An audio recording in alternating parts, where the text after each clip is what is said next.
எதிர்த்து பேசிட்டு மக்கள் தங்களுடைய பங்களிப்பை அளிக்க வேண்டும். வணக்கம். நேர்பட பேசு நிகழ்ச்சிக்கு உங்களை வரவேற்கிறோம். இந்த நிகழ்ச்சியில் உங்களை சந்திப்பதில் மகிழ்ச்சி. தமிழக அரசியல் களம் கடந்த சில தினங்களாகவே அடுத்தடுத்து எதிர்பாராத திருப்பங்களோடு நகர்ந்து கொண்டே இருக்கிறது.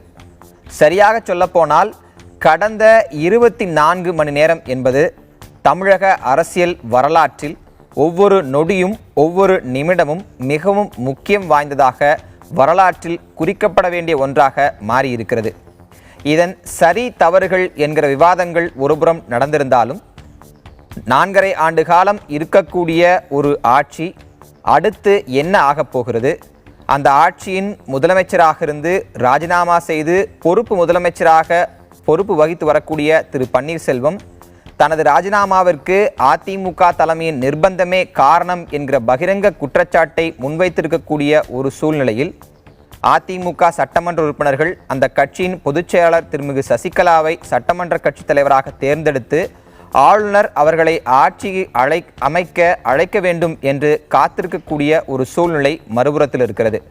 இப்படி ஒரு முக்கியமான கட்டத்தில் நாளை பிற்பகலுக்கு மேல் பொறுப்பு ஆளுநர் வித்யாசாகர் ராவ் சென்னை வர இருக்கிறார் என்கிற செய்தியும் வந்திருக்கிறது. இப்படி தமிழக அரசியல் களம் பன்னீர்செல்வம் அணி, சசிகலா அணி என்று இரு துருவங்களாக பிரிந்து களமாடி வரக்கூடிய சூழ்நிலையில் பிற பிரதான கட்சிகளும் இதில் தங்கள் கருத்துக்களை தொடர்ச்சியாக பதிவு செய்து வருகிறார்கள். இவை அனைத்தோடும் இன்றைய நேர்பட பேச அமர்வில் நாம் விவாதிக்க இருக்கிறோம். நம்மோடு இந்த அமர்வில் மூத்த பத்திரிகையாளர் திரு மணி, திராவிட முன்னேற்ற கழகத்தைச் சேர்ந்த முன்னாள் சட்டமன்ற உறுப்பினர் திரு அப்பாவு, அனைத்து இந்திய அண்ணா திராவிட முன்னேற்ற கழகத்தின் கவுண்டம்பாளையம் தொகுதி சட்டமன்ற உறுப்பினரும் முதலமைச்சர் பன்னீர்செல்வத்திற்கு ஆதரவு நிலைப்பாட்டை எடுத்திருக்கக்கூடியவருமான திரு ஆறுக்குட்டி ஆகியோர் நமது அரங்கத்தில் நம்மோடு இணைந்திருக்கின்றனர். அதே போன்று இன்னும் சற்று நேரத்தில் முன்னாள் அமைச்சர் கோகுலேந்திரா நம்மோடு இணைய இருக்கிறார். அரசியல் விமர்சகர் சுமன் சி ராமன் நம்மோடு இணைய இருக்கிறார். இவர்களோடு நமது கோவை அரங்கத்திலிருந்து பாரதிய ஜனதா கட்சியின் மாநில பொருளாளர் SR சேகரும் நம்மோடு இணைந்திருக்கிறார். இவர்கள் அனைவரோடும் நாம் விவாதிக்கலாம் அடுத்த 2 மணி நேரத்திற்கு. இது நேர்பட பேசு. அனைவருக்கும் வணக்கம். திருமணி, நான் உங்களிடம் தான் தொடங்குறேன். வரலாற்றில் பல்வேறு நிகழ்வுகள் இதற்கு முன்பு இப்படி நடந்தது அப்படின்னு ஒரு பிரசிடென்ட் வைத்துக்கொண்டு பார்க்க முடியும். இப்போது நடைபெறக்கூடிய சம்பவங்கள் அப்படியே 88 நடைபெற்றுச்சா, 87, 88, 89 காலங்கள் நடைபெற்றுச்சானா இல்லை, ஆமான்ல பல்வேறு கருத்துக்கள் வரலாம். ஆனால் அது ஒரு பிரசிடென்ட்டை எடுத்துக்க முடியுமா? இல்லை, அது பிரசிடென்ட் கிடையாது. இது அன்பிரசிடென்டட். இப்போ தமிழ்நாட்டில் இப்போ நடந்துகிட்டு இருக்கிறது நினைச்சே பார்க்க முடியாததாக இருக்குது. ஏன்னா இப்போ எம்ஜிஆர் அவர்கள் மறைந்த பிறகு 2ஆக பிளவுப்பட்டது, எடுத்தெடுப்பிலே பிளவுப்பட்டது. கிட்டத்தட்ட 96, 97 எம்எல்ஏக்கள் ஜானகி அம்மா கிட்ட இருந்தாங்க, 28 எம்எல்ஏக்கள் ஜெயலலிதா அவர்களிடம் இருந்தாங்க. So the split was white open. இப்போ இங்கே நடக்கிறது என்னன்னு கேட்டிங்கன்னா நீங்கள் ஜெயலலிதா அவர்கள் இறந்த பிறகு OPS ஒருமனதாக முதலமைச்சராக தேர்ந்தெடுக்கப்பட்டார். எல்லோருமே அமைச்சர்கள் ஆனார்கள். அது ஒரு இடைக்கால முதலமைச்சர் அவர் வரவில்லை. அண்ணா இறந்த பொழுதும் எம்ஜிஆர் இறந்த பொழுதும் நெடுஞ்செழியன் அவர்கள் இடைக்கால முதலமைச்சராக இருந்தார். இவர் ஒரு ஃபுல் டைம் சீஃப் மினிஸ்டராகவே வந்தார். ஸோ அந்த ஸ்டெபிலிட்டி கண்டினியூ ஆகும் நினைக்கும் பொழுது கரெக்டாக 2 மாதத்தில் இந்த நிலைமை வந்திருக்குது. இது ரொம்ப பெக்யூலியர் சுச்சுவேஷன். எப்படின்னா ஒரு முதலமைச்சர் தன்னை அவர்கள் நிர்பந்தப்படுத்தி கட்டாயப்படுத்தி கடிதம் எழுதி வாங்கிவிட்டதாக சொல்லுகிறார். பட் அவரோட கேபினெட் என்டையர் கேபினெட் அவருக்கு அகேன்ஸ்டாக இருக்குது. தன்னுடைய ராஜினாமா கடிதத்தை தான் வாபஸ் வாங்க விரும்புவதாகவும் அவர் சொல்லுகிறார். இதெல்லாம் இதுக்கு முன்னால் எனக்கு தெரிஞ்சு அந்த மாதிரி எதுவுமே கிடையாது. சீஃப் மினிஸ்டர் இன்னைக்கு தனிமைப்படுத்தப்பட்டிருக்கிறார்.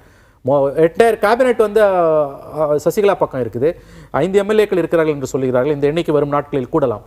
பட் இப்போதைக்கு இருக்கக்கூடிய சூழல் என்பது OPS அவர்கள் எண்ணிக்கை அளவில் மிகவும் பலவீனமாக இருக்கிறார். ஒரு முதலமைச்சர் மட்டுமே வெளியில் இருக்கிறார், மற்றவர்கள் எல்லாம் இன்னொரு பக்கம் இருக்கிறார்கள் என்பது இது ஒரு ரொம்ப புதிய ஒரு வினோதமான சூழலாகத்தான் இருக்கிறது. இல்லை, ஒட்டுமொத்த இந்தியாவின் கவனம் தமிழகம் நோக்கி இருக்கிறது அப்படின்னு நம்ம பேசிக்கொண்டே இருக்கிறோம். ஆனால் அதில் பல விஷயங்கள் வருந்தத்தக்கதாக இருக்குன்னு நடுநிலையாளர்கள் பார்க்கிறாங்க. ஒன்று, இவ்வளவு பெரிய மாநிலத்திற்கு பொறுப்பு ஆளுநர் தான் இருக்கிறார், முதலமைச்சரும் பொறுப்பு முதலமைச்சராக இருக்கிறார், சட்டமன்ற கட்சி தலைவராக ஒருவர் தேர்ந்தெடுக்கப்பட்டு விட்டார், ஆனால் அவர் இதுவரை அழைக்கப்படவில்லை.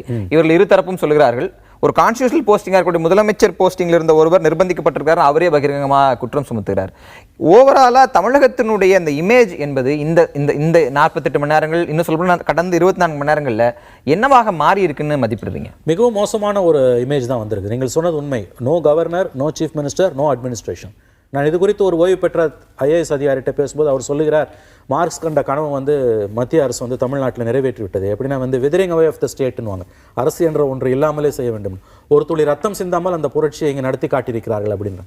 நீங்கள் கவனிச்சு பாருங்கள், ஆளுநர் இவ்வளவு பெரிய அரசியல் மாற்றங்கள் நிகழும்போது ஆளுநர் ஊரில் இல்லை. அவர் பொறுப்பாளுநராக இருந்தாலும் அவர் ஊரில் இருந்திருக்க வேண்டும், அவர் ஊரில் இல்லை. முதலமைச்சர் ஒரு ரொம்ப வினோதமான சூழ்நிலையில் இருக்காங்க. அட்மினிஸ்ட்ரேஷன் டோட்டலாக கொலாப்ஸ் ஆகி நிற்குது. ஆகவே இது வந்து ரொம்ப ரொம்ப ஒரு அவலமான சூழ்நிலை. ஏக இந்தியாவும் தமிழ்நாட்டை பார்த்து இன்று ஒரு விதத்தில் வந்து கெக்கொலி கொட்டி சிரிக்கிறது என்று தான் நீங்கள் சொல்ல வேண்டும். ஓகே, நீங்கள் பொலிட்டிக்கலாக வந்து OPS வந்து அவருக்கு ஒரு கிரைசிஸ் வந்திருக்குது, அட்மினிஸ்ட்ரேஷன் ஸ்டாண்ட் ஸ்டில்லாக இருக்குன்றதை கூட நீங்கள் புரிஞ்சுக்கலாம். இது பல மாநிலங்களில் சுதந்திர இந்தியாவில் நடந்த விஷயம்தான். ஆளுநர் ஏன் நீங்கள் வரவில்லை? என்ன ஏன் வந்து கவர்னர் வந்து இவ்வளோ பெரிய ஒரு டெவலப்மெண்ட் இருக்கும்பொழுது 4 நாட்கள் ஆகிவிட்டன, ஏன் கவர்னர் இன்னமும் இங்கே வரல? இதற்கு அவர்கள் என்ன விளக்கம் சொல்ல போகிறார்கள்?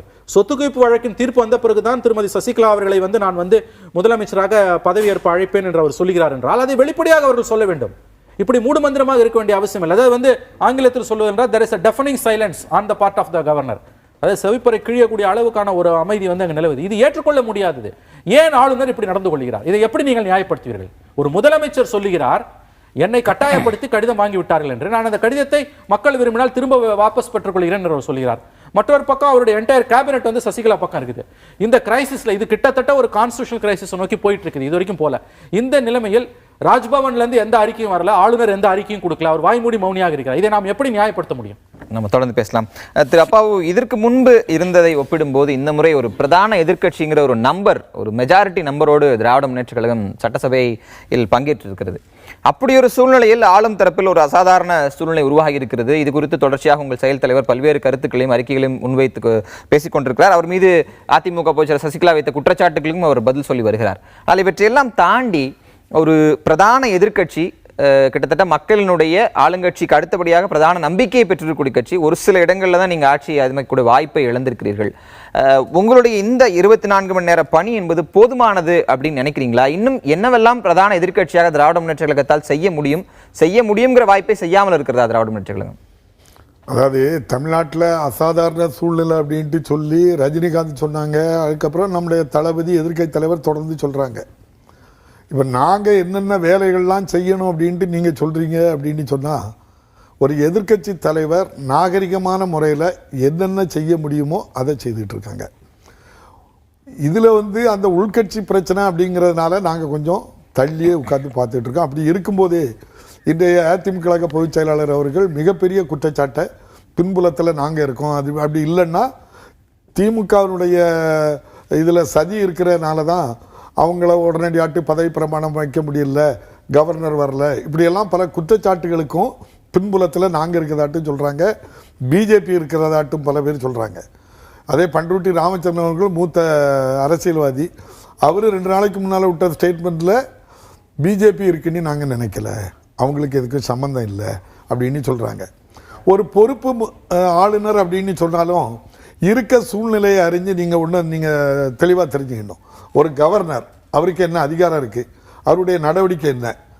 இந்த தேர்தல் முடிஞ்சு ஓராண்டு காலத்திற்குள்ள ஒரு முதல்வர் பதவியேற்று அவர்கள் நம்மிடையே அவர் இறந்து போகிறாங்க.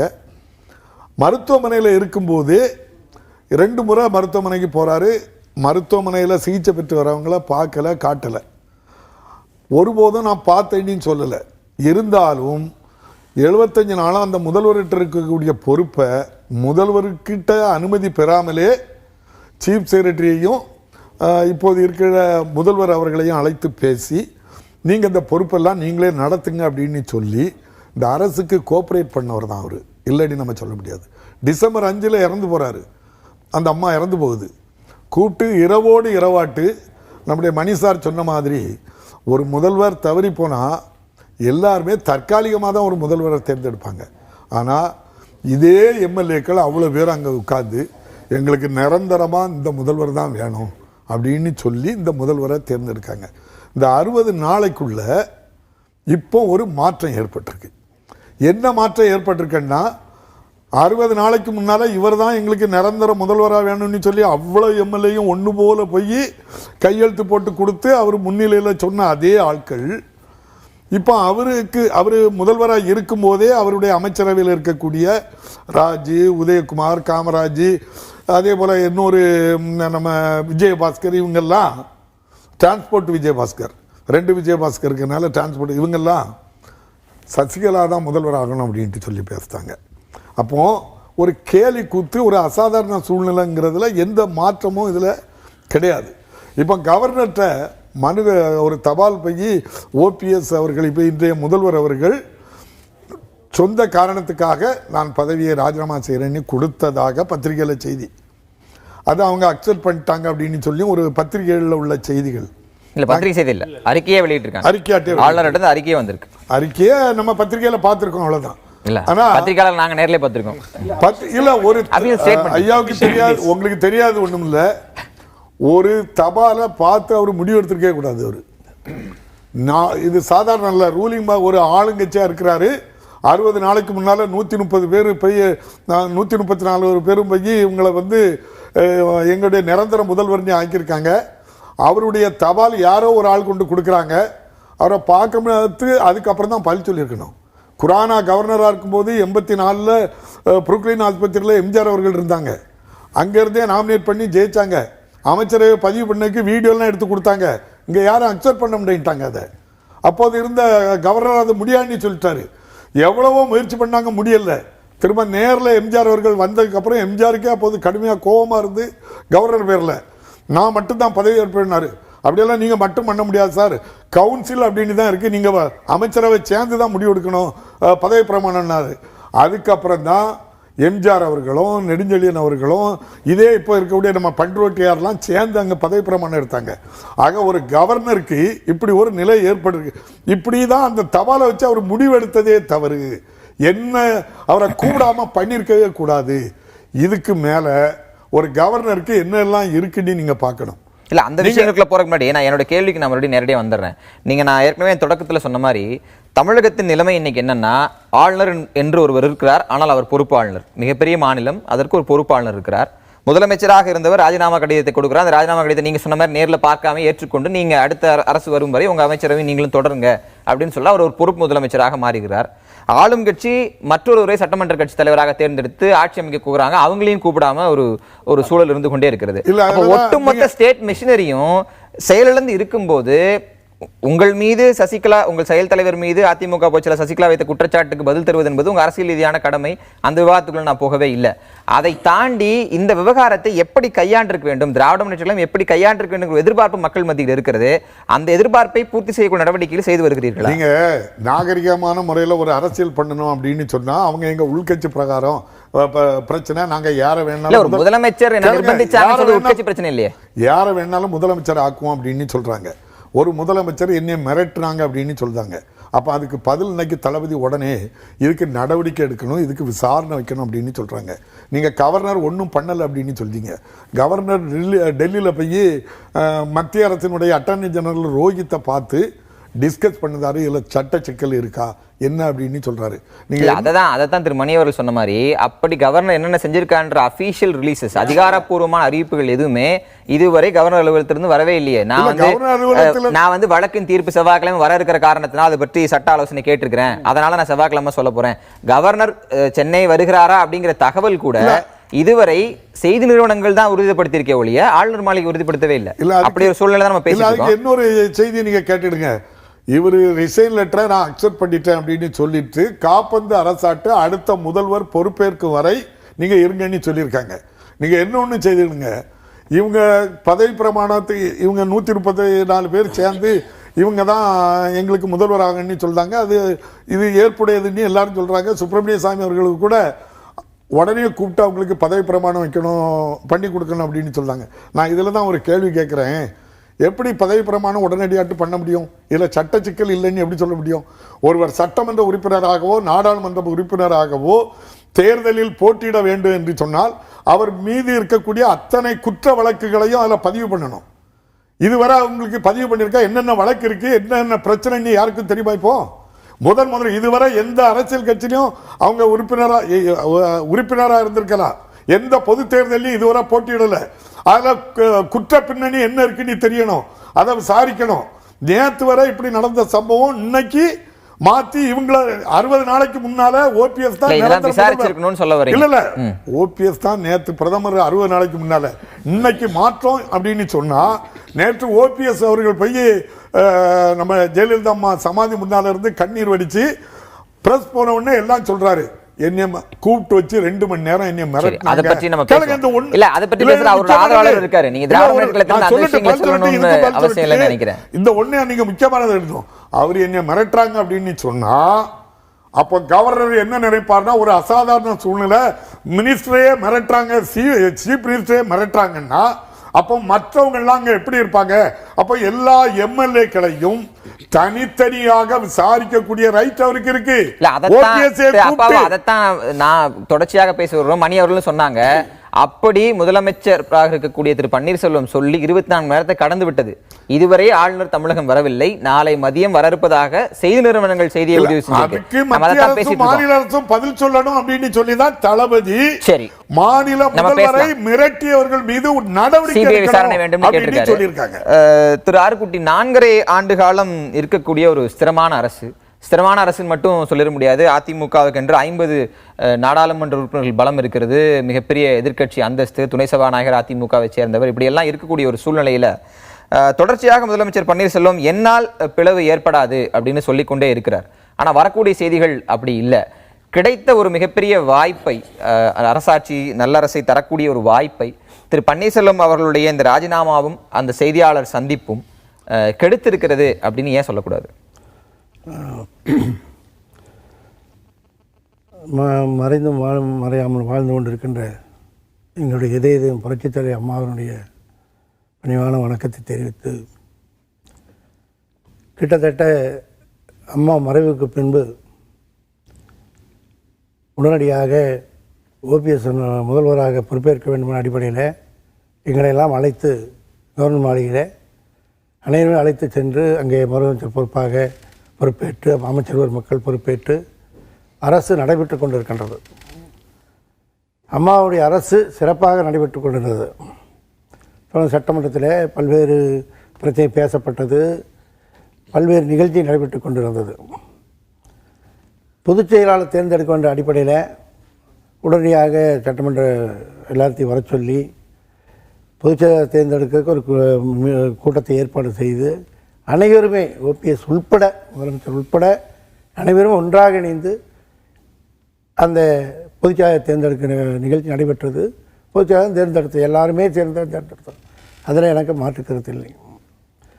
அதுக்கு அடுத்தபடியாக சட்டமன்றம் நடக்கிற போது பல்வேறு பிரச்சனைகள் அங்கே பேசப்படுகிறது, பல்வேறு கோரிக்கைகள். உங்களுக்கே தெரியும், ஜல்லிக்கட்டு பிரச்சனைகள் எப்படி முதலமைச்சர் எப்படி நடந்து கொண்டார் உங்களுக்கெல்லாம் தெரியும். உடனடியாக டெல்லி சென்று பிரதமரை சந்தித்து ஒரு நாள் இருந்து கூட அந்த அவரே நிறைய செய்தியாளர் சந்திப்பில் வந்திருக்காங்க.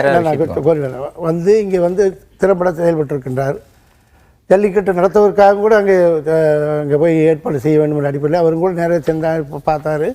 பார்த்தோன்னா அவங்க மக்கள் எல்லாம் எதிர்ப்பு தெரிவித்தாங்க, நீங்கள் இப்போ பண்ணக்கூடாது அப்படின்னு சொன்னோன்னா, நீங்கள் எப்படி சொல்கிறீங்க, இப்போ நான் வந்திருக்கேன் அப்படின்ட்டு வந்துட்டார்.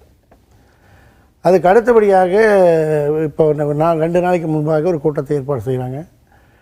உடனடியாக எல்லாருமே சேர்ந்து இப்போ இவர் ஓபிஎஸ் நான் சட்டமன்ற முதலமைச்சர் பதவியிலிருந்து ராஜினாமா செய்கிறேன், சட்டமன்ற தலைவராக சின்னம்மாவை வழிமொழின்னு சொன்னார். நாங்கள் எல்லாருமே ஒருமனதாக, யாரும் எந்த குறைபாடும் இல்லை, எந்த பேச்சு இல்லை, எந்த சத்தமும் இல்லை, எல்லோரும் ஒரு மனசாக தேர்ந்தெடுத்து சரி முடிவு பண்ணாங்க. ரைட், ஓகே, எல்லோரும் ஒரு முடிவில் இருந்தோம். இதுக்கு அடுத்தபடி நேற்றுக்கு 4 மணி வரைக்கும் அந்த நிகழ்ச்சி தான். சின்னம்மா தான் பதவி ஏற்கணும், சின்னம்மா தான் வரணும்னு அவங்களுக்கு நான் லெட்டரும் கூட கொடுத்துருக்கேன். அதில் எனக்கு மாற்றுக்கருத்து இல்லை.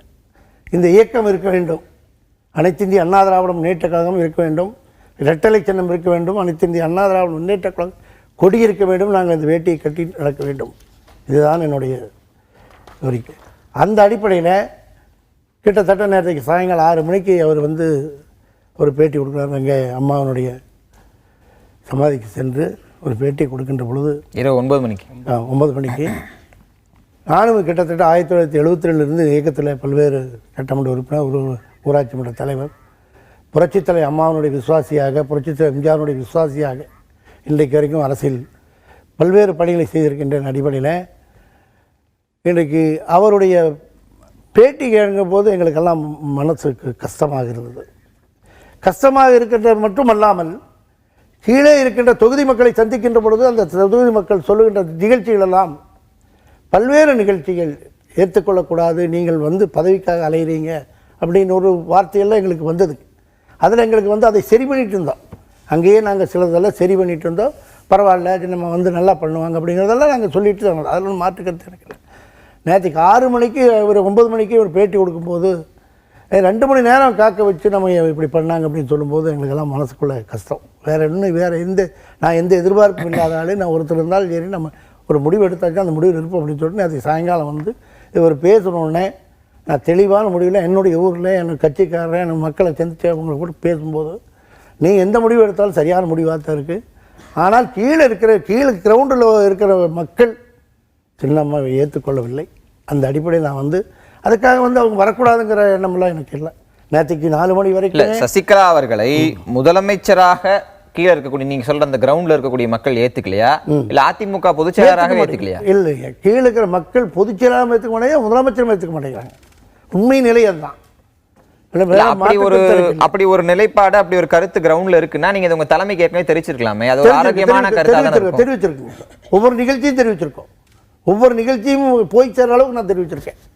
நானே தெரிவிச்சிருக்கேன், நான் சொல்லியிருக்கேன்.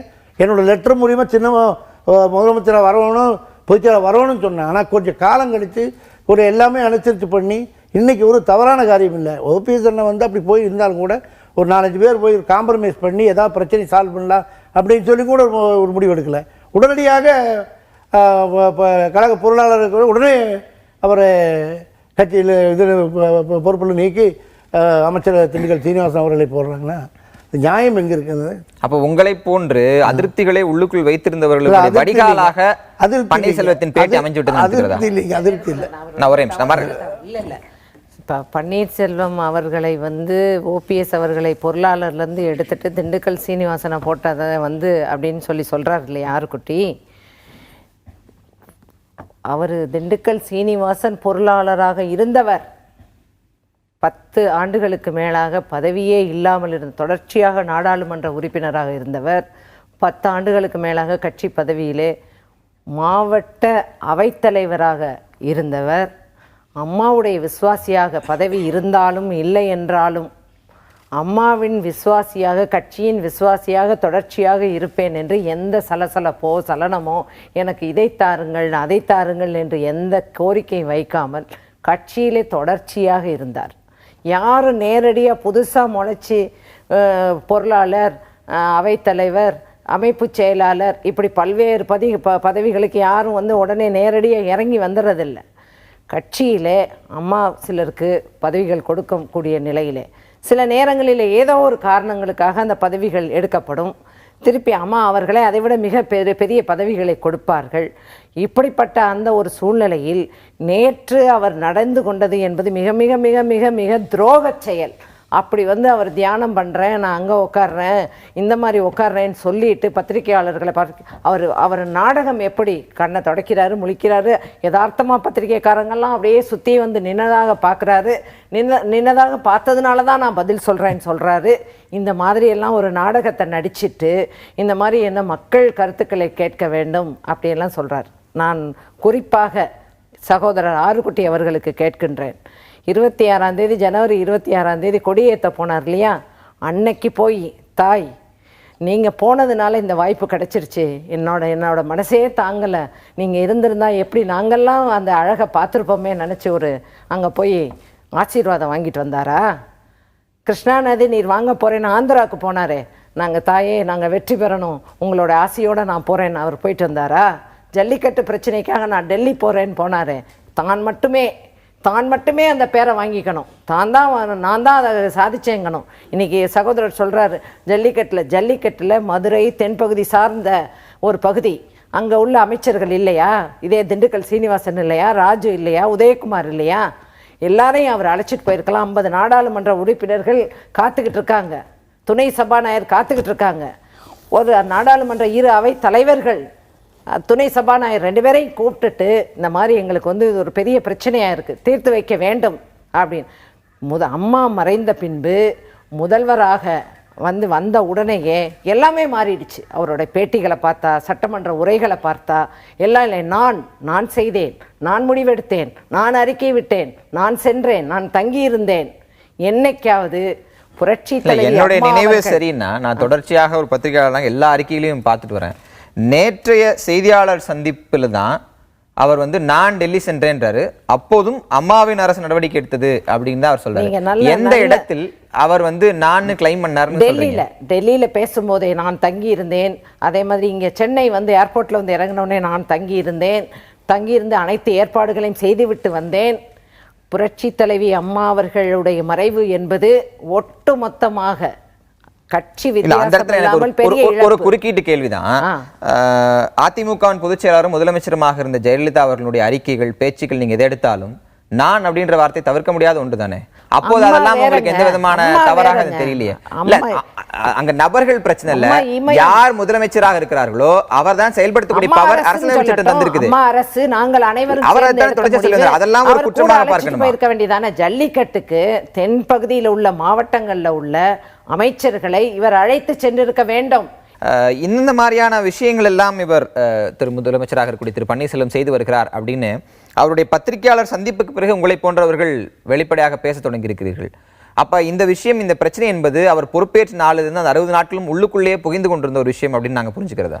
இல்ல, அவர் வந்து முதலமைச்சராக ஆக வேண்டும் என்று மரியாதைக்குரிய மாண்புமிகு சின்னம்மா அவர்கள் அப்பொழுது அவர்கள் எந்த கட்சி பொறுப்பிலும் இல்லை, செயற்குழு உறுப்பினராக இருக்கின்றார், பெரிய பதவிகளில் இல்லை என்றாலும் கூட அன்றைய சூழ்நிலையில் அம்மாவுடைய இழப்பு அவர்களுக்கு மிகுந்த ஒரு பெரிய துயரத்தை அனைவருக்கும் கொடுத்தது. அந்த நேரத்தில் இவர் இருக்க வேண்டும் என்று அவர்களே முடிவு செய்து இவர்களெல்லாம் ஒன்று கூடி அந்த நடுநிசையிலேயே பதவி பிரமாணம் செய்யப்பட்டது. எல்லாம் உரிய மரியாதை அவருக்கு வழங்கப்பட்டது. எல்லாம் தொடர்ச்சியாக இருந்தது.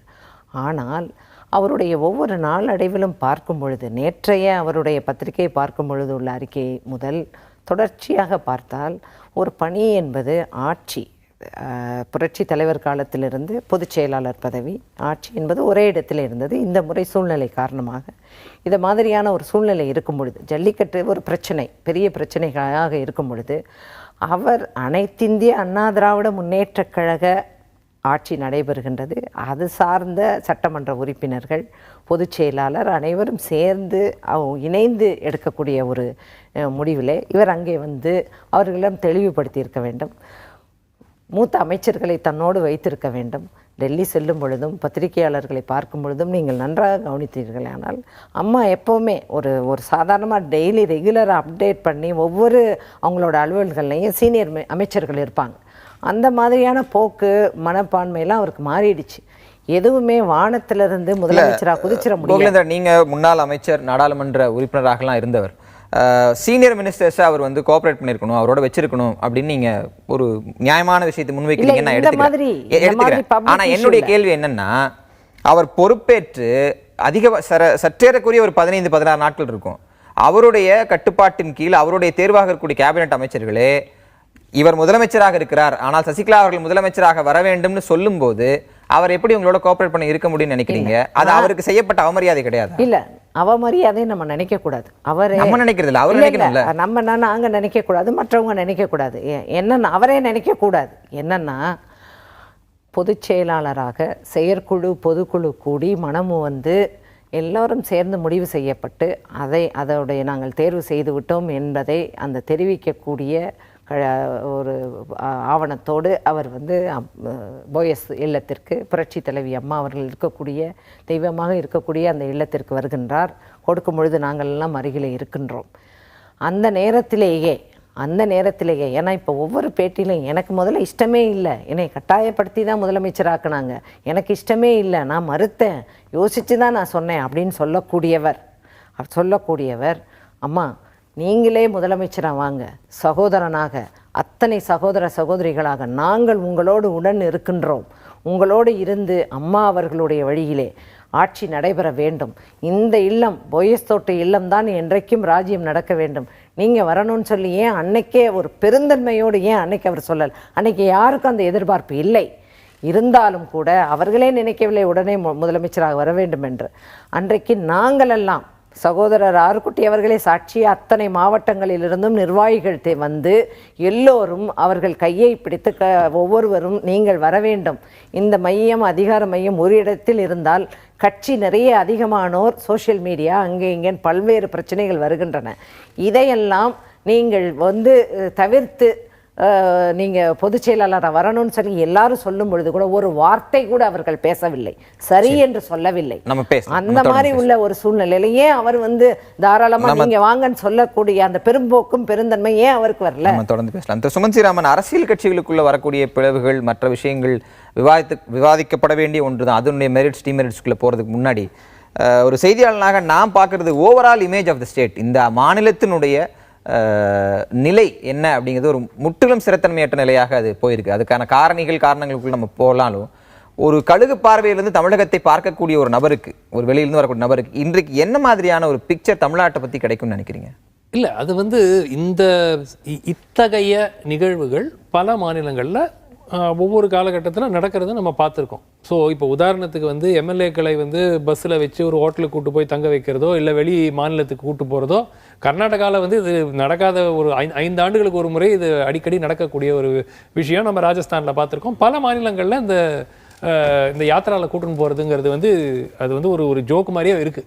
ஸோ அதனால வந்து இந்த நிகழ்வுகளால் வந்து தமிழகத்தினுடைய ஒரு இமேஜ் வந்து பெருசாக கெட்டு போயிடுச்சுன்னு சொல்றதுக்கு ஒன்றும் கிடையாது. ஏன் அதை கேட்குறேன்னா அப்படி ஒரு நிலைமை உருவாகக்கூடிய மேண்டேட் இந்த மக்கள் தரலையே. இந்த மக்கள் தெளிவாக இவர்கள் ஆட்சி செய்ய வேண்டும், இவர்கள் எதிர்த்தரப்பில் இருக்க வேண்டும் ஒரு கிளியர் மேண்டேட்டை கொடுத்திருக்கும் போது கிளியர் மேண்டேட்டை பெற்றிருக்கக்கூடியவர்கள் இந்த மக்களுக்கு ஜஸ்டிஃபை பண்ணிருக்காங்களா? அவர்களுக்கான நியாயத்தை இவர்கள் நடவடிக்கை மூலமாக சேர்த்து இருக்கிறார்களா?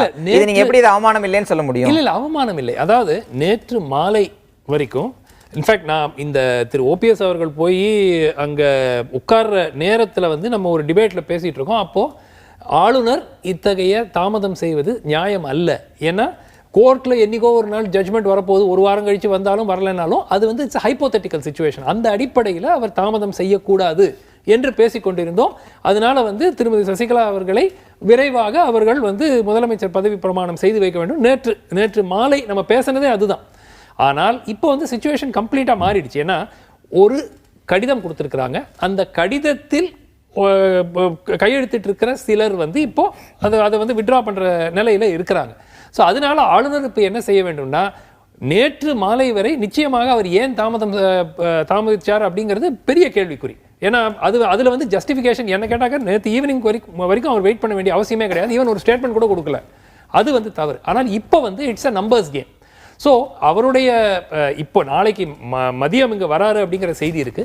அவர் வந்தாலும் அவர் வந்து முழுமையாக திருப்திப்படுத்தி கொள்ள வேண்டும். அதாவது எந்த அணிக்கு முழுமையான மெஜாரிட்டி இருக்கிறது, அதாவது அதிகம் அப்படிங்கிறது கிடையாது. இப்போ திரு ஓபிஎஸ் உடைய அணியுடைய முதல் இலக்கு அப்படின்னு என்ன கேட்டீங்கன்னா 18. ஏன்னா அந்த 18 சட்டமன்ற உறுப்பினர்கள் திரு ஓபிஎஸ்க்கு ஆதரவு தெரிவித்தாங்கன்னாக்கா திருமதி சசிகலாவுடைய அந்த குரூப் வந்து ஆட்சி அமைக்கிறது வந்து ஒரு கடினமான ஒரு சிக்கல் ஆகிவிடும்.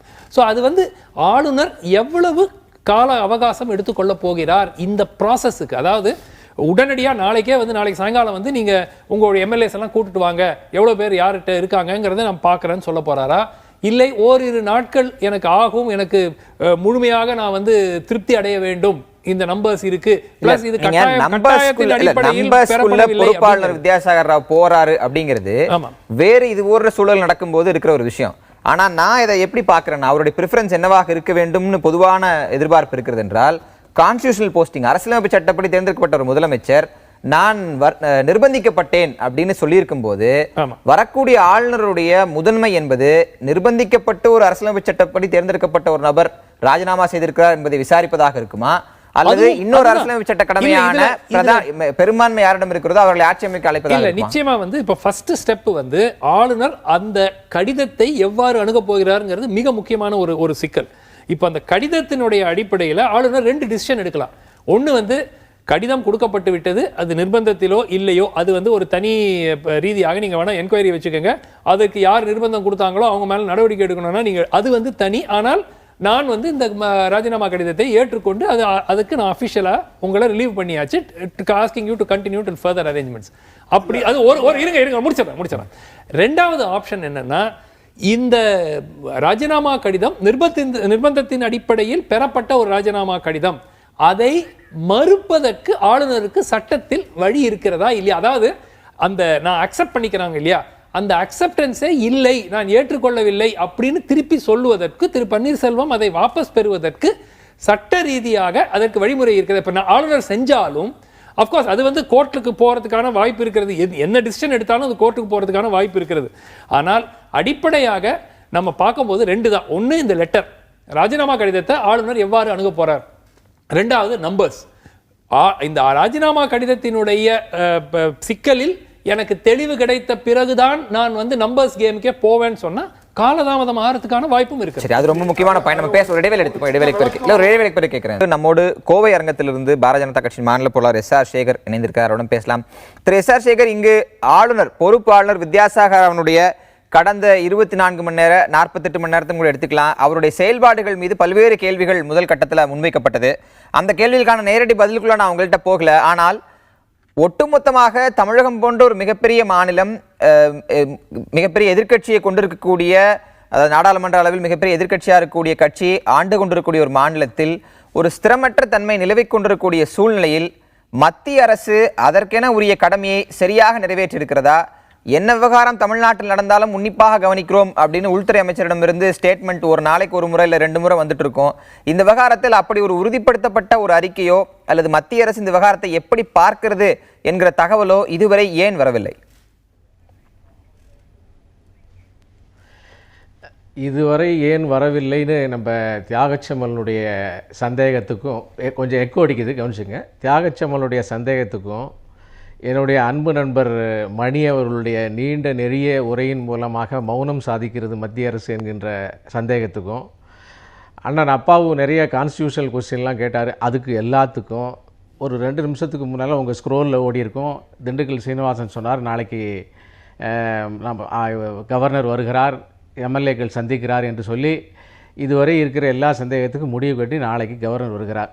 அதனால் அது முடிஞ்சு போச்சுன்னு நான் நினைக்கிறேன். ஆனாலும் கூட அந்த சந்தேகத்தினுடைய விட்டது குறை தொட்ட குறைக்கு பதிலாக இப்போ இதுவரையில் வந்து எப்போதுமே நைட் வாட்ச்மேனாகவே இருக்கக்கூடிய அண்ணன் பன்னீர்செல்வம் அவர்கள் எப்போ நீங்கள் 8வது பால் அவுட் ஆகணும் 9வது பால் அவுட் ஆகணும்னு சொல்லுவாங்க. அதே பாலுக்கு அவர் அவுட் ஆகி வெளியே வந்துடுவார். அப்படி 2 தடவை நடந்துச்சு. இப்போ வந்து மெயின் பேட்ஸ்மேனாக உள்ளே இறக்கிட்டு திடீர்னு நைட் வாட்ச்மேனாக போகணும்னு சொன்னது மட்டும் இல்லாமல் கிரீஸுக்குள்ளே இருக்கிறப்பயே பாலை கொடுத்து அவுட் ஆக்கின உடனே அவருக்கு வந்த கோபத்தின் அடிப்படையில் தான் இப்போ அவருடைய டிசன்மெண்ட்டை காமிச்சிருக்காரு. அதில் அவர் ராஜினாமாவுக்கு தந்ததுக்கு பின்னால், ராஜினாமா ஏற்றுக்கொள்ளப்பட்டதற்கு பின்னால் காபந்து சர்க்காராக அவர் நீடிக்கிறார். அதே மாதிரியாக அண்ணா திராவிட முன்னேற்ற கழகத்தினுடைய அடுத்த முதல்வருக்காக சட்டமன்ற கட்சி கூட்டி சசிகலாவை தேர்ந்தெடுத்துச்சு. இந்த 2ம் இருக்குது. இந்த 2ல் வந்து 2வது விஷயத்தை நிறைவேற்றுவதற்கு கவர்னர் வரணும். இதுக்கு வந்து காலதாமதம் ஏற்படுவது அரசமைப்பு சட்டத்தில் இத்தனை நாளைக்குள்ளார வரணும், அத்தனை நாளைக்குள்ளே வரணும், உடனடியாக பதவி ஏற்கனவுலாம் எங்கேயும் இருப்பதாக யாருமே சொல்லலை.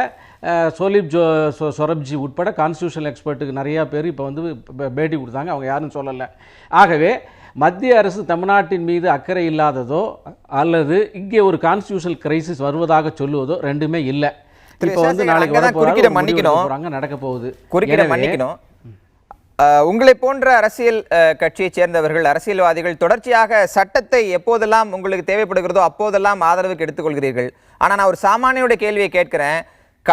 அதாவது திரு பன்னீர்செல்வம் ராஜினாமா செய்ததிலிருந்து எடுத்துக்கொண்டாலும் சரி, இல்லை ஞாயிற்றுக்கிழமை அவர் அந்த பதவியை ராஜினாமா செய்கிறார், அதிலிருந்து எடுத்துக்கொண்டாலும் சரி, நேற்றைக்கு தான் நிர்பந்திக்கப்பட்டேன்னு சொன்னதிலிருந்து எடுத்துக்கொண்டாலும் சரி, இந்த மாநிலத்தினுடைய அரசு இயங்கவே இல்லையே. ஒரு நாளைக்கு இந்த நிர்வாகம் இயங்கவில்லை என்றால் என்ன மாதிரியான பாதிப்புகளை சந்திக்கப் போகிறார்கள் மக்கள் என்கிற அச்சம் மத்திய அரசு கிடையாதா? அரசியலமைப்பு சட்டப்படி எப்போ வேணாலும் ஆளுநர் கூப்பிடலாம் அப்படின்னு இருந்தாலும் ஒவ்வொரு நாளும் இயங்காத போது அரசு நிர்வாகம் முடக்கத்தினால் பாதிக்கப்படக்கூடிய சாமானிய மக்களுக்கு உங்களுடைய பதில் என்ன? இப்போ வந்து காபந்து சர்க்காரால் சில பாலிசி முடிவுகள் மட்டும்தான் எடுக்க முடியாது. அரசாங்கத்தை நடத்தி செல்வதற்கான முழு சுதந்திரமும் அதுக்கு இருக்குது. ஆனால் அதில் நடத்தி செல்லாமல் முழு சுதந்திரம் அதுக்கு இருந்தாலும் கூட அதை நடத்தி செல்ல விடாமல் தடுப்பது வந்து அதிமுகவுக்கு உள்ளார இருக்கக்கூடிய பிரச்சனை தான். உட்கட்சி பிரச்சனையில் முதலமைச்சர் தனிமைப்படுத்தப்பட்டிருக்கிறார். அதில் இருக்கக்கூடிய மற்ற அமைச்சர்கள் எல்லாம் வேறு ஒரு பக்கத்தில் இருந்து கொண்டிருக்கிறார்கள். எனவே அது வந்து internal crisis and internal problem of ruling AIADMK party, not constitutional crisis of the state. ஒன்று. இரண்டாவது விஷயங்கள் வந்து இப்போ நீங்கள் ஒரு சாமானிய மனிதனுடைய பார்வையிலேருந்து பேசுகிறீங்க. அரசாங்கம் நடக்காமல் இல்லை, அரசாங்கம் நடந்து கொண்டு இருக்கிறது. இப்போ இன்றைக்கி கூட மந்திரி சபையை கன்சல்ட் பண்ணலை. ஆனால் ஜெயலலிதாவினுடைய மரணத்தின் உள்ள சந்தேகத்தை நிவர்த்தி செய்வதற்காக நான் ஒரு விசாரணை கமிஷன் அமைக்கிறேங்கிற அளவுக்கு முதலமைச்சர் சொல்லியிருக்கிறார்கள். எனவே அரசு நடக்கிறது. கான்ஸ்டியூஷனல் கிரைசிஸ் என்பது இல்லை, இது இன்டர்னல் கிரைசிஸ் ஆஃப் ஏஐடிஎம்கே தான். அந்த கிரைசிஸ் வந்ததுக்கான விஷயங்கள் எல்லாம் அவர்கள் தான் தீர்வு செய்யணும். இப்போ வந்து இல்லை, அங்கேயும் மீண்டும் ஒரு குறுக்கீடு. ஞாயிற்றுக்கிழமை அவர் பதவியை ராஜினாமா செய்து அடுத்த முதலமைச்சராக திருமதி சசிகலா அவர்கள் வருகிறார்கள், அவர்களை சட்டமன்ற அதிமுக உறுப்பினர்கள் தேர்ந்தெடுக்கிறார்கள் அப்படிங்கிறது ஒரு பார்ட். ஆனால் நேற்றைக்கு பதவியில் இருக்கக்கூடிய பொறுப்பில் இருக்கக்கூடிய ஒரு முதலமைச்சர் தான் நிர்பந்திக்கப்பட்டேன் அப்படின்னு சொல்லும்போது அந்த இடத்துல கான்ஸ்டியூஷனல் கிரைசிஸ் ரைஸ் ஆகலையா? அப்படி அரசியலமைப்பு சட்ட ரீதியான ஒரு சிக்கல் உருவாகி ஒரு ஸ்திரமற்ற தன்மை உருவாகி 24 மணி நேரம் கடந்து நாளை மதியம்தான் ஆளுநர் வருவார், வரக்கூடிய ஆளுநர் யார் யாரை சந்திப்பார் என்பது குறித்த அதிகாரப்பூர்வ தகவல்கள் இல்லை. எந்த நம்பிக்கையில் மக்கள் ஆளுநர் வருகையை எதிர்நோக்குவது? இல்லை, இப்போ நீங்கள் சொல்லுகின்ற போது உங்களுடைய கேள்விக்கு பாதி பதிலை வந்து சகோதரி கோகுலேந்திரன் சொல்லிட்டாங்க. அவங்க வந்து அவருக்கு அவமானப்படுத்தப்பட்ட போது அவர் அதற்காக அவருடைய குரலை உயர்த்தி இப்போ சொல்லியிருக்கிறார்னு சொன்னோன்னே, அவமானப்படுத்தப்பட்டால் கூட அவர் என்ன நினைக்க வேண்டும் என்பதை தீர்மானிக்கிறதுக்கு அவருக்கு உரிமை இல்லை என்கிற தொனியிலே அல்லது அந்த வகையிலே நான் புரிந்து கொள்ள வகையிலே சகோதரி அவர்கள் பேசினார்கள். ஒரு சாதாரண மனுஷனுக்கு உண்டான ஒரு சைக்கலாஜிக்கல் இஃபெக்ட் வந்து அவர் அவமானப்படுத்தப்பட்டால் அவங்க பொங்கி எழுவது என்பது சாதாரண விஷயம். அந்த வகையில் அவர் பொங்கி எழுந்திருக்கிறார் நேற்றைக்கு.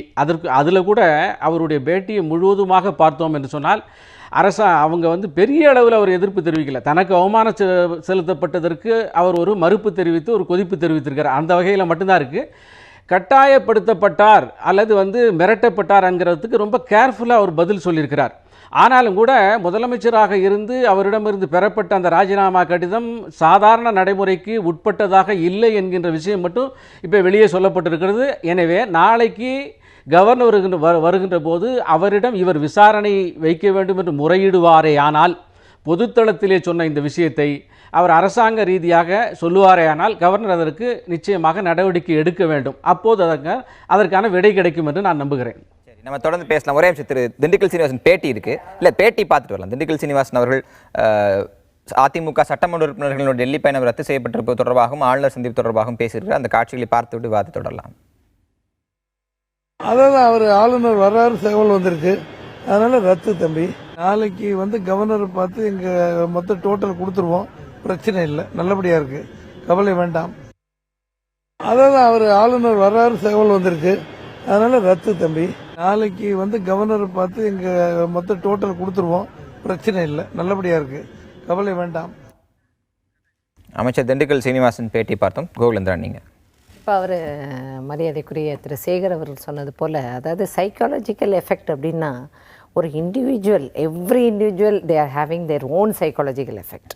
இப்போ அப்படி பார்க்கும்பொழுது பொதுச் செயலாளராக பதவியேற்று அவர்களுக்கு எல்லோரும் கட்சியில் உள்ளவர்கள், பதவியிலே உள்ளவர்கள் எல்லோரும் ஆதரவோடு இருக்கக்கூடிய நேரத்தில் சில விஷயங்களே இப்பொழுது அவர் முதலமைச்சராகி இந்த முறை, ஏன்னா எங்களுக்கு அவரை பற்றி வரிசையாக பார்த்துட்டே இருக்கக்கூடிய நிலையில் இந்த முறை அம்மா அவர்களுடைய இல்லாமை மறைவுக்கு பின்பு அவர் ஒரு தன்னிச்சையாக தன்னால் தான் முடியும், வர்தா புயலில் இவர் மட்டும்தான் போய் எல்லா வேலையும் பார்த்தாரா?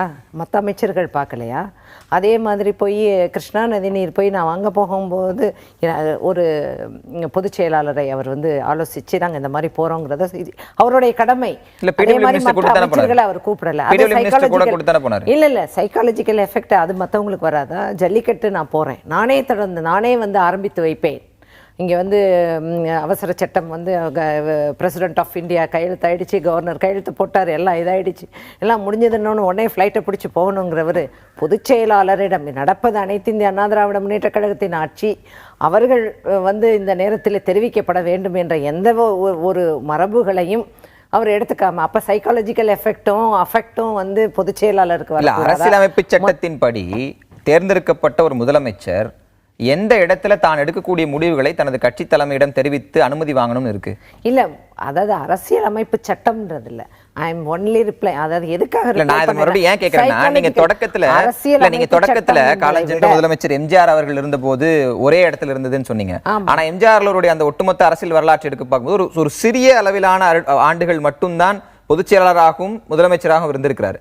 ஆனா பல்வேறு பொதுச்செயலாளர், நாவலர் தொடங்கி பல்வேறு நபர்களை நம்மளால பட்டியலிட முடியும்.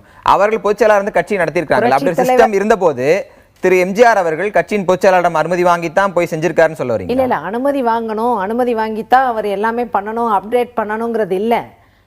பொதுச் செயலாளரிடம் அவருக்கு தெரிவிக்க வேண்டும் என்பது நடப்பது, அவரை இந்த நேரத்தில் முதலமைச்சராக ஆக்கியிருப்பது என்பது அனைத்து இந்திய அண்ணா திராவிட முன்னேற்ற கழக சட்டமன்ற உறுப்பினர்கள், அந்த கட்சியைச் சேர்ந்தவர்கள், அதற்கு கட்டுப்பட்டவர்கள். அம்மா உயிரோடு இருந்திருந்தால் அது பிரச்சனை இல்லை. இன்றைக்கு இல்லாமை என்ற நிலையிலே அவர் பொதுச் செயலாளர் என்று இருக்கும் பொழுது தெரிவிப்பது என்பது மிகுந்த மரியாதையாக இருக்கும். இல்ல, அந்த மரியாதைன்ற இடத்துல தான் திரும்ப கோகுலேந்திரா மறுபடியும் அவரோட நடவடிக்கை, திரு பன்னீர்செல்வத்தின் நடவடிக்கை நியாயம் இல்லையாங்கிறதுக்குள்ள போகாம நான் ஒரு தகவலை பதிவு செய்ய நினைக்கிறேன்.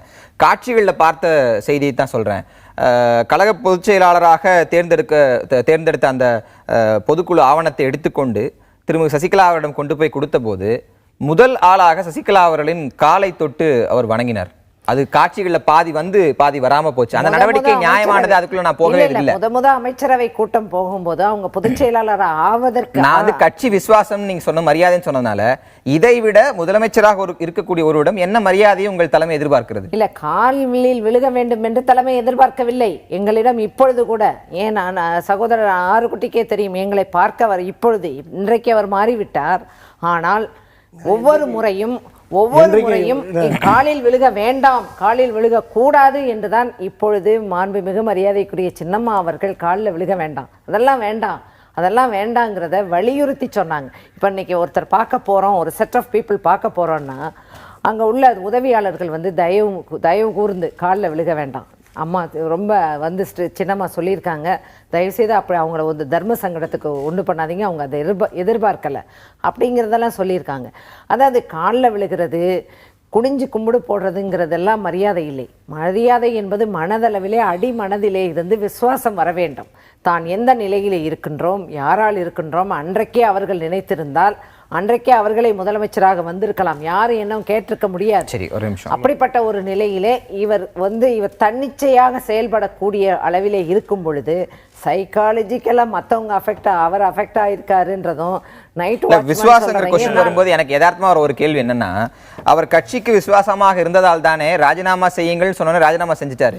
ராஜினாமா செய்யாமல் அவர் மறுத்திருந்தால் தானே விசுவாசத்து மேல கேள்வி கேட்பீங்க. அப்ப ஏன் போய் இந்த மாதிரி தியானம் பண்ணி நான் இங்க உட்கார்ந்துருக்கேன், எல்லா பிரஸும் வர வரைக்கும் தியானம் பண்றேன்னு ஒரு நடிப்பு நடிச்சிட்டு ஒரு நாடகத்தை நடத்தி விட்டு அது ஒரு தனி மனிதனோட மன உளைச்சலா ஏன் பார்க்க கூடாது? மன உளைச்சல் எல்லாருக்கும் தான் இருக்கு. மன உளைச்சல் எல்லாருக்குமே இருந்த உளைச்சலை வெளிப்படுத்திட்டாரு. மன உளைச்சல் எல்லாருக்கும் சொன்னாரு, எங்களுக்கும் இருந்தது, அவர் வெளிப்படுத்த நாங்க தான் கோரிக்கை வச்சோம். கட்சியும் தலைமையும் இது ஆட்சியும் ஒரே இடத்துல இருக்கணும்.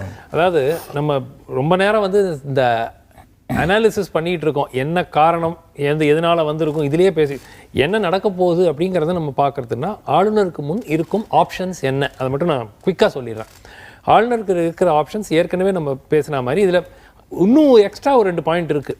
அதில் என்ன இன்னொரு புது பாயிண்ட் வந்ததுன்னா, நியூஸ் 18 ஒரு ஸ்டோரி ஒன்று பண்ணியிருந்து, CNN நியூஸ் 18 அவங்க ஒரு ஸ்டோரி பண்ணி ரிலீஸ் பண்ணியிருந்தாங்க. இந்த கான்ஃப்ளிக்ட் ஆஃப் இன்ட்ரெஸ்ட் இருக்கக்கூடாது, ஒரு முதலமைச்சராக பொறுப்பேற்ற ஒரு நபர் கான்ஃப்ளிக்ட் ஆஃப் இன்ட்ரெஸ்ட் இருக்கக்கூடாது, இதுவும் வந்து ஆளுநர் கணக்கில் எடுக்கணும்ன்ட்டு. அது என்னன்னாக்கா, அரசுடன் வியாபாரம் செய்யும் எந்த ஒரு நிறுவனத்திலையும் நீங்கள் அங்கே you should not be a member are you should not, அந்த கான்ஃப்ளிக்ட் ஆஃப் இன்ட்ரெஸ்ட். ஸோ அது ஒரு ஆங்கிள் இருக்கு. ரெண்டாவது ஆங்கிள் ஏற்கனவே சொன்ன மாதிரி திரு OPS ராஜினாமா கடிதம். மூன்றாவது ஆங்கிள் வந்து இந்த சுப்ரீம் கோர்ட் கேஸில் நான் என்னை பொறுத்த வரைக்கும் அது வந்து ஒரு அதுக்காக காத்து கொண்டிருக்கணும்னு எந்த விதமான ஒரு அவசியம் இல்லை. மூணாவது அந்த third major point is the numbers. So இதுக்கு எல்லாத்துக்கும் வந்து அவர் தன்னை திருப்திப்படுத்தி கொள்வதற்கு 24 மணி நேரம் எடுக்க போறாரா, 48 மணி நேரம் எடுக்க போறாரா, 3 நாட்கள் எடுக்க போறாராங்கிறது அடிப்படை. அந்த நேரத்திற்குள் திரு OPS உடைய அணிக்கு 18 அப்படிங்கிற நம்பர் வருமா அப்படிங்கிறது தான் இந்த bottom line is, can before the governor calls for the floor test, ஆளுநர் வந்து இந்த எண்ணிக்கையை என்னிடம் நிறுவனம் 18ங்கிற நம்பர் வருவது மாநிலத்துக்கு நல்லதுன்னு நினைக்கிறீங்களா? ஸ்திரமற்ற ஆட்சி கலைவதற்கான வாய்ப்பு இருக்கா? சொல்ல, அதாவது என்ன நடக்கக்கூடும் இப்போ 6 இப்போ இன்றைய இந்த நேரப்படி நமக்கு கிடைச்சிருக்கிற தகவல் 6 சட்டமன்ற உறுப்பினர்கள் திரு ஓபிஎஸ் உடன் சேர்த்து 6 நபர்கள் இருக்கிறாங்க அப்படிங்கிற செய்தி இருக்கு.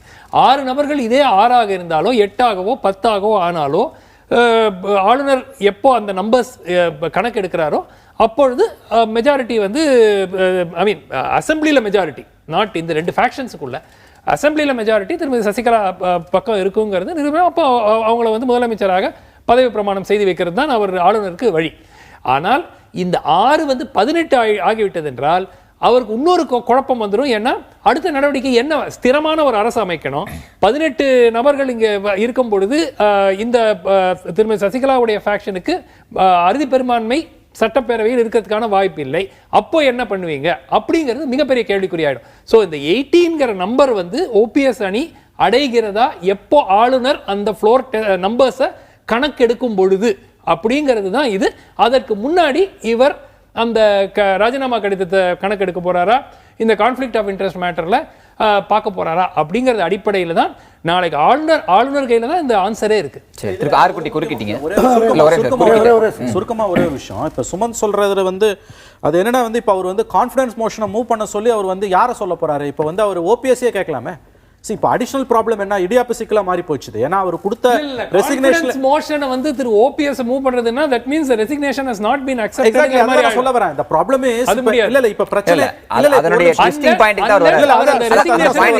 இல்ல அந்த பாயிண்ட் தான் வரேன். இது வந்து ஒரு அடிஷனல் ப்ராப்ளம். இப்ப என்ன ஆயி போயிடுச்சுன்னா, நான் வந்து நிர்பந்தத்தின் பேரில் தான் ராஜினாமா கடிதத்தை கொடுத்தேன் என்று பதவியில் இருக்கக்கூடிய ஒரு முதலமைச்சர் சொல்கிறார். அவர் வந்து கேர்டேக்கர் சீஃப் மினிஸ்டரா இருந்தா கூட ஒருவேளை ஆளுநர் அதை ஒப்புக்கொண்டார் என்றால் நீங்க போய் வந்து உங்களோட மெஜாரிட்டியை ப்ரூவ் பண்ணுங்கன்னு சொல்லிட்டாருன்னா, அங்க வந்து ஒருவேளை ஃப்ளோர் டெஸ்ட்ல வந்து ஓபிஎஸ் தோத்து போயிட்டாருன்னா மறுபடியும் செகண்ட் டைம் வந்து அவர் ஆட்சி அமைக்கிறதுக்கு அதிமுகவை தான் கூப்பிடணும் அவசியம் கிடையாது. You may call the second largest party. ஏன்னா இந்த மாதிரி பல பிரச்சனைகள் வந்து இது வரைக்கும் நாட்டில் நடந்திருக்கு. ஆகவே இதுல வந்து ஒரு ஹார்ட் அண்ட் ஃபாஸ்ட் ரூல் எதுவுமே கிடையாது. கவர்னரோட டிஸ்கிரிப்ஷன் தான் இது. நாளைக்கு வந்து இது வானளாவிய அதிகாரம் ஆளுநருடைய நம்பிக்கை நிச்சயமா வந்து கவர்னர் வந்து ஒண்ணுமே எந்த காரணமே இல்லாத போதே 48 மணி நேரம் தாமதம் செய்தார். ஏன்னா நேத்து இரவு வரைக்கும் எந்த தாமதத்துக்கு எந்த காரணமும் இல்லை. அப்பவே வந்து ஆலோசனை பண்றேன்னு சொன்னாரு. சொல்றாங்க நீங்க எல்லாருமே 48 மணி நேரம் என்ன பெரிய அளவுல ஆட்சி நடந்துகிட்டு இருக்கு. இதுல இப்போ 24 மணி நேரம் என்ன ஆயிற்று, 48 மணி நேரம் என்ன ஆயிற்று, யார் 2 நாள் லேட்டு, அதே செத்து போய் தானங்க கிடக்கு. எவ்வளவு நாள் ஆச்சு, யாரு ஆட்சி நடக்காது. நீங்க என்ன ஒரு பெரிய எக்கு கோட்டை, இவ்வளவு நாளும் எக்கு கோட்டைன்னாங்க. இப்ப அதுல ஓட்ட விட்டு நின்னுக்காங்க. ஓபிஎஸ் அங்க போயிட்டாங்க, இங்க போயிட்டாங்க. இதாங்க ஒரு நாட்டுல தமிழ்நாட்டுக்கு அரசியல் ரீதியாக ஒரு ஆட்சி மீது செயல்படல நீங்க வைக்கிற குற்றச்சாட்டு என்பது வேறு. அது பிரதான எதிர்க்கட்சியா உங்களுக்கு அந்த தார்மீக உரிமை இருக்கு. ஆனா இங்க எதுவுமே இல்லாம இருக்கு. அதற்கு யார் காரணம் பார்த்து விமர்சிக்கும் போது நீங்க அவர்களுக்கு ஆதரவு நிலைப்பாடு எடுக்கிறீங்க. எனக்கு ஆச்சரியமா இருக்கு. என்ன அப்படின்னு சொன்னா, ஒரு செக்டார் பீப்புள் எங்க இவங்கள சின்ன மாணி சொல்லு அப்படின்னு சொல்லி ஒரு டீமா இருந்து எம்எல்ஏ பார்த்து எம்பிஏ பார்த்து நாடு முழுதும் போய் மாவட்ட செயலாளர்களை பார்த்து ஒரு குரூப் பண்றாங்க. அதுல சில பேர் நான் பேசி முடிச்சிட்டோம், சில பேரு நடக்கவில்லை இல்லமா நாங்க சொல்ல. இப்ப அதுல சில பேர் வந்து அதை ஏத்துக்கிட்டாங்க, சில பேர் ஏற்றுக்கொள்ளல. இப்ப ஏற்றுக்கொண்டாங்க, அதுதான் திருத்த. அப்ப மீண்டும் மீண்டும் நான் உங்களிடம் கேட்க விரும்புவது என்னன்னா, நீங்க பிரதான எதிர்க்கட்சியாக திராவிட முன்னேற்ற கழகத்தின் ரோல் வந்து வேற மாதிரி நீங்க தொடர்ச்சியா தொடக்கத்திலிருந்தே ஏன் நீங்க ஆளுநருடைய இதுல டிஃபெண்ட் பண்ணிட்டு இருக்கீங்கன்னு எனக்கு விஷயமே புரியல. அதனாலதான் மறுபடியும் உங்களை கேட்கிறேன். இங்க கேள்வி என்பது இல்ல, இங்க the government is paralyzed, இங்கே நிர்வாகம் நடைபெறவில்லை என்பதை நீங்கள் மறுக்கிறீர்களா? 100% கிடையாது. இல்ல, நீங்க அரசியல் வைக்கிற விமர்சனம் வேற. நான் கேட்பது ஒரு பொறுப்பு முதலமைச்சர், ஒரு பொறுப்பு ஆளுநர், ஒரு ஃபைல் இன்னைக்கு மூவ் ஆகல, இன்னைக்கு முக்கியமான மூவ் ஆகிய ஒரு ஃபைல் மூவ் ஆகல, ஓல்டேஜ் பென்ஷனுக்கான சாங்ஷன் நடக்கல, இப்படி பல்வேறு பிரச்சனைகள் இருக்கிறது. நீங்க அடுத்த கட்டமாக ஜிஎஸ்டி சட்டம் வரப்போகுது, இப்படி பல்வேறு சிக்கல்கள் இருக்கும்போது நீங்க அரசியல் ரீதியாக வைக்கிற குற்றச்சாட்டு இதையும் நீங்க குழப்பிக்க வேண்டாம். நாம் கேட்பது இதில் ஒரு தெளிவான நிலைப்பாட்டு இருப்பதற்கு பொறுப்புள்ளவர்கள் மத்திய அரசு, மாநில அரசு, ஆளுநர், எதிர்க்கட்சி இவர்கள் இந்த பொறுப்புகளை சரியாக செய்கிறார்களான்னு தான் விவாதத்தில் நான் தொடர்ச்சியா கேட்டுட்டு இருக்கிறேன். அதான் அந்த அடிப்படையில் தான் உங்கள்கிட்ட கேட்டேன். நான் பேசுறேன், மறுபடியும் பேசுறேன். உங்கள் சட்டமன்ற எதிர்க்கட்சி தலைவரும் செயல் இருக்கும்போது அனுமதி இல்ல. ஏனுமா யார் வந்தாலும் அனுமதி இல்ல. இது மிகப்பெரிய ஒரு சாபக்கேடு மாதிரி. இல்ல இணக்கமாக நாங்கள் செயல்பட்டோம்னு உங்க செயல் தலைவர் அறிக்கையை சொல்லியிருக்காரு சார். எம்ஜிஆர் இறந்த உடனே இல்ல செயல் தலைவர் வந்து இன்னைக்கு விசாரணை வேணும்னு சொல்றாரு. ஒரே நிமிஷம் திரு ஆர்குட்டி பேசுறாரு. திரு ஆர்குட்டி ரொம்ப நேரமா கேட்டிருக்காரு. அந்த சோதரி கிட்டத்தட்ட அம்மாவிடத்தில் சின்னம்மாவிடத்தில் சொல்லவில்லை கேட்கவில்லைங்கிறதெல்லாம் சொல்கிறது அது சரியான குற்றச்சாட்டு அல்ல. தமிழக முதல்வர் புரட்சித் தலைவராக இருக்கின்ற காலத்தில் 2 முறை முதலமைச்சர் ஆக்கப்பட்டவர். 2 முறை முதலமைச்சர் ஆக்கப்பட்டு அம்மா வந்தவுடனே அம்மா அவர்கள் ஆட்சி அமைச்சு அது அப்படியே போயிட்டு இருந்தது. ரைட்டு. அம்மாவுடைய இடத்தை இவர் பூர்த்தி செய்ய முடியாது. அதில் மாற்று கருத்து யாருக்கும் இருக்க முடியாது. தமிழகத்தை யாருமே இருக்க முடியாது. அம்மா இடத்தை பூர்த்தி செய்யணும்னு இவங்க நினைக்கிறாங்க. அது சரியாக வராது. பொதுச்செயலாளராக இருக்கலாம், முதலமைச்சராக இருக்கலாம், தப்பில்லை. ஆனால் ஒரு வாய்ப்பு கொடுத்து அவர் பங்கு பெற முதல் விவாத மேடை கொஞ்சம் பதட்டத்தோட இருக்காரு. முடிச்சிட்டோம். இல்ல அவர் முடிச்சிட்டு உங்களுக்கு வாய்ப்பு கொஞ்சம் காத்துருங்க. இல்ல அதுக்கான வாய்ப்பு நான் உங்களுக்கு தரேன். நீங்க முழுமையா உங்க நேரத்தை நீங்க பேசும்போது அவர் குறிப்பிட்ட கருத்தே சொல்லல. நீங்க கொஞ்சம் காத்துருங்க. சட்டமன்ற உறுப்பினர் ஆகும்போது அம்மாவுக்கு ஒரு பிரச்சனை வரும் பொழுது அவர் பெரிய அனுபவசாலியா, பெரிய அனுபவத்துல இருந்தாரா, பெரிய அனுபவசாலியா? அன்னைக்கு வந்து அம்மா அவரே முதலமைச்சராக இருக்கணுங்கிற முதல்ல வந்து அந்த கேள்வியை சொல்றது தப்பு. அவர் ஆக்கப்பட்டவர் சட்டமன்ற உறுப்பினராக நைட்டு 12 மணிக்கு எல்லாம் கூப்பிட்டு போய் ஆளுநர் மாளிகையை பதவியேற்க வச்சாங்க. அவர் நான் தான் அவன் கூட 10 பேர் வாங்க 20 பேர் என்னை இன்னைக்கு கூப்பிடவே இல்லைங்க. என்னை இன்னைக்கு கூப்பிடவே இல்லை. அவங்க வந்து அழைப்பு கொடுக்கல. நானாக தான் போனேன். இதே உண்மை. ஆனால் புரட்சித்தலைவர் அம்மாவை இருக்கின்ற காலத்தில் அவர் அறிமுகப்படுத்தப்பட்டவர். முதலமைச்சராக 2 முறை அவர் அறிமுகப்படுத்தப்பட்டவர். இருந்தாலும் கூட சட்டமன்ற கூட்டம் நடக்கும் பொழுது ஒரு கூட்டத்தை ஏற்பாடு செய்கின்றார்கள். தலைமை கழகத்தில் நடக்கின்றது. நடக்கும்போது சட்டமன்ற உறுப்பினராக அமர்ந்திருக்கின்றோம். சின்னம்மா அவர்கள் வருகின்றார். அவர்கள் உட்கார்ந்துருக்காங்க. பக்கத்தில் மதுசூன் அவைத்தலைவர் உட்கார்ந்துருக்கார். முதலமைச்சர் வருகின்றார். இப்படி உட்கார வச்சாங்க. இது நியாயமா? இது நியாயமா? எந்த பதில் நியாயம் கேட்கணும். திரு ஆர்குட்டி நான் தான் மறுபடியும் உங்களிடம் கேட்க வரேன். திரு பன்னீர்செல்வம் இல்ல உங்களிடமும் சரி, என்னை பொறுத்தளவு இல்ல இல்ல உங்களிடமும் சரி, திரு பன்னீர்செல்வம் அவர்களும் சரி, பொது வெளியில் வைக்கக்கூடிய கேள்விகள் என்னன்னா, அப்படி உங்களுக்கு நிகழ்த்தப்பட்ட அவமரியாதைகளை ஏன் பொறுத்து கொண்டிருந்தீர்கள்? அப்படி அவமரியாதை நிகழ்த்தப்பட்டு பதவியெல்லாம் ராஜினாமா செய்து முடித்து விட்டு எல்லாம் நடந்த பிறகு திடீரென இந்த புயலை கிளப்ப வேண்டிய அவசியம் உங்களுக்கு எங்கிருந்து வந்தது அப்படின்ற கேள்வி வரும்போது உங்களுடைய அவமரியாதைகளை கூட நீங்க நியாயப்படுத்த முடியாத நிலைக்கு தள்ளப்படுறீங்கல்ல? இல்ல ராஜினாமா செஞ்சுட்டு அவர் சொல்லியிருக்காருங்க. அதான் எதிர்ப்பை பதிவு செய்யாமல் என்னை இவ்வளவா அவமானப்படுத்துறாங்கன்னு சொல்லியிருக்காரு. அதுக்கு முன்னாடி சொல்லல. அதுக்கப்புறம் அங்கங்க திமுகவோடு பேசிவிட்டு தன்னுடைய பலத்தை நிரூபிக்க வேண்டும். அவருடைய ஒரே என்னன்னா, தன்னை விட்டு முதலமைச்சர் பதவி போக போகின்றதே, தன்னை விட்டு முதலமைச்சர் பதவி போக போகின்றதே. 2 நாட்கள் முன்பாக கூட்டம் நடைபெறுகிறது.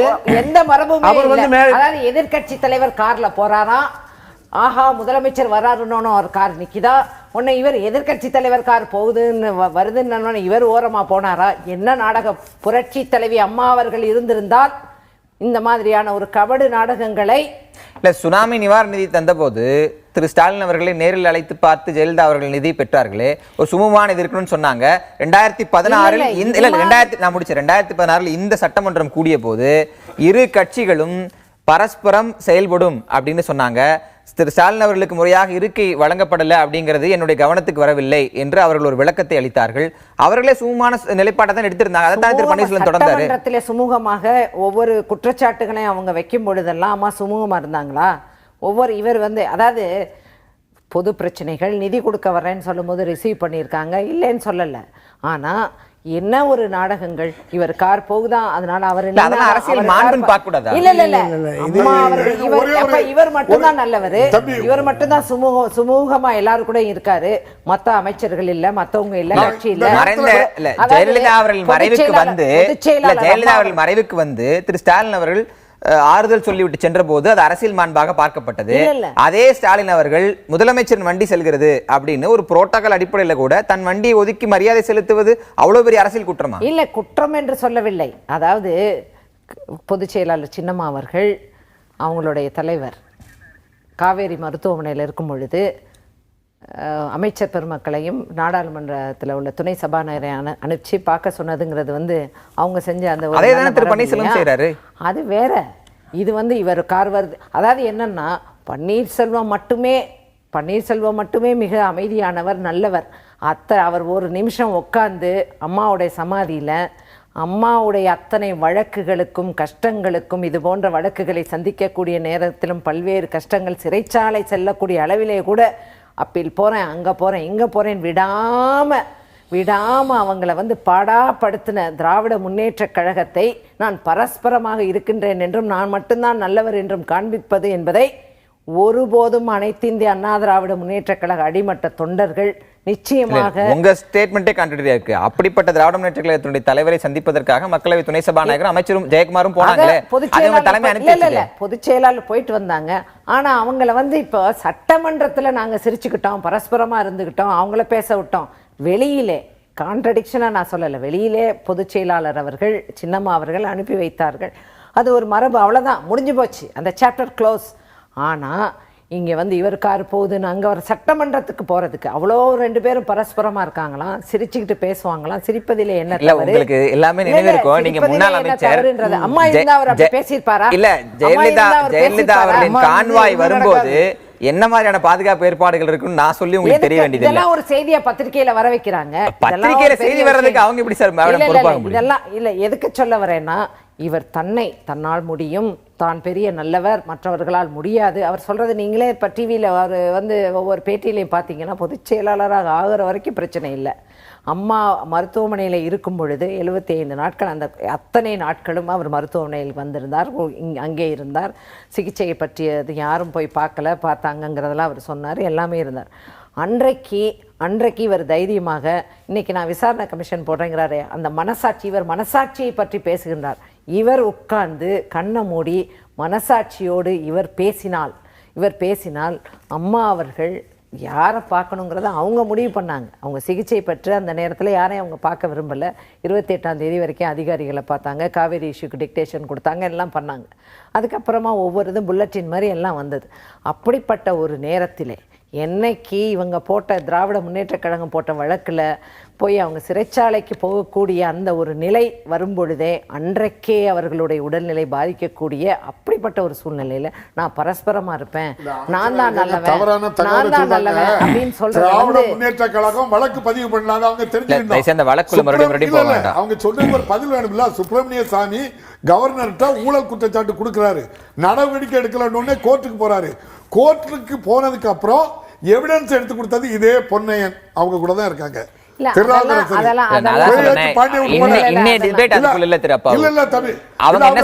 திமுக போட்டு திமுக வழக்கு தொடர்ந்தது அப்படிங்கறதால மாண்பை பற்றி இல்ல, அவங்க சொல்ற மாண்பை பற்றி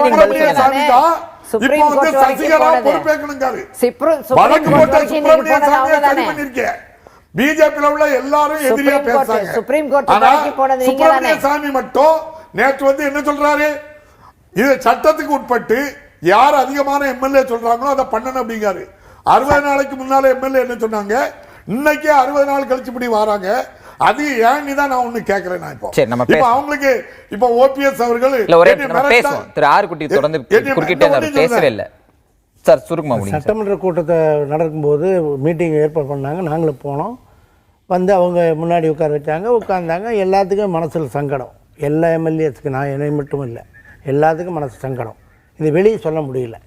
அப்போ நேற்றுக்கு முந்தா நாள் சாமி நான் ராஜினாமா பண்ணுறேன்னு கடிதம் கொடுக்குற போது மட்டும் கீழே இங்கே உட்கார வைக்கிறாங்க. இது எந்த விதத்தில் நியாயம்? இது ஒரே மாதிரி பண்ணணும். அம்மா இருக்கிற வாக்க அறையில் உட்காந்து பார்த்துட்டு இருந்தாங்க, பேசிட்டு இருந்தாங்க. ஆனால் அது முன்னாடி உட்கார வந்து அவமரியாதைப்படுத்தப்பட்டேன்னு பன்னீர்செல்வம் சொன்னது நீட்சி காட்சியில நீங்க பதிவு பண்ணிட்டு இருக்கீங்க. இல்ல, அவர் சொல்றது முதல் கூட்டம், அவர் முதலமைச்சராக இருந்தபோது நடைபெற்ற முதல் கூட்டத்துல எல்லாரையுமே வந்து வரிசையில உட்கார்ந்து அது சாதாரண பிரச்சனைகள், சட்டமன்ற கூட்டத்தொடர் பற்றிய பிரச்சனைகள் பேசும்பொழுது முதலமைச்சராக இருந்தாலும் அவர் ஒரு சட்டமன்ற உறுப்பினர், எல்லாரையும் முதல் வரிசையில உட்கார வச்சு, அதை தாண்டி அவர் கட்சியின் பொருளாளரும் கூட இல்ல, கூட சொல்லக்கூடாதுங்களா, அவர் கட்சியினுடைய பொருளாளரும் கூட இல்ல, கட்சியின் அவைத்தலைவர்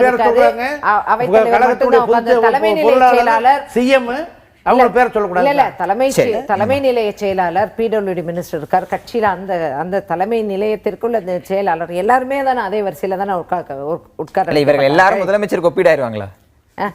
இவர்கள் எல்லாரும் முதலமைச்சர் அப்படிங்கிற பொறுப்புல ஒரு நபரோட ஒப்பிட முடியுமா?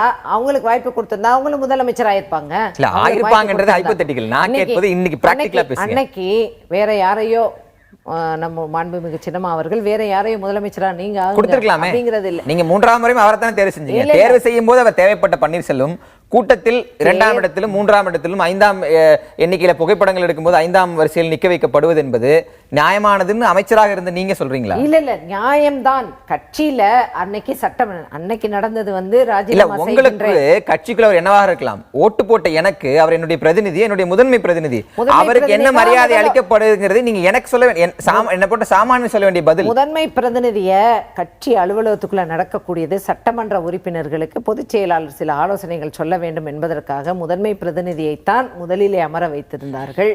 முதன்மை பிரதிநிதிக்கு முக்கிய பல புகைப்படங்கள் இருக்கு. அவர் 5ஆம் வரிசையில் நிக்க வச்சு நீங்க அதிமுக தலைமை கழகம் ரிலீஸ் பண்ண பல புகைப்படங்கள் 5வது 6வது இடத்துல தான் நிக்க வைக்கிறார்.